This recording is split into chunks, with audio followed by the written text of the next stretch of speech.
যখনই বিপদে পড়ে যাবেন আপনি আল্লাহ তাআলার খাস একটি নাম ধরে সাহায্য চাইবেন, বিদ্যুতের গতিতে আপনি সাহায্য পেয়ে যাবেন, আপনার বিপদ মুহূর্তের মাঝে দূর হয়ে যাবে। ব্যবসা বাণিজ্য লস, সার কাছে শুধুমাত্র শত্রু আর শত্রু, বিপদে আপনাকে গ্রাস করে রেখেছে, কোনো কাজেই যেন সফলতা নাই, যেটাতে হাত দেন সেটাতেই লস, কোনো কিছুতে আপনার সাফল্য নাই, সন্তান কথা শোনে না, স্ত্রী কথা শোনে না, পরিবার পরিজন নষ্ট হয়ে গিয়েছে, কিভাবে আপনি বাঁচবেন? প্রবাসে আটকা পড়ে গেছেন, আসতেও পারেন না, কোনো কাজও পাচ্ছেন না, আপনি আমলটা করেন।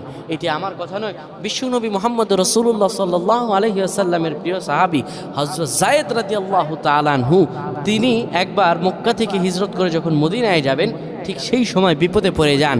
ওনাকে একটি লোক বিপদে আটকে ফেলে এবং ওনাকে হত্যা করার চেষ্টা করে। তখন তিনি আল্লাহ তাআলার এই খাস নামটি ধরে সাহায্য চেয়েছিলেন, আল্লাহ তাআলা তাকে বিপদ থেকে মুক্ত করেছেন। সুবহানাল্লাহ।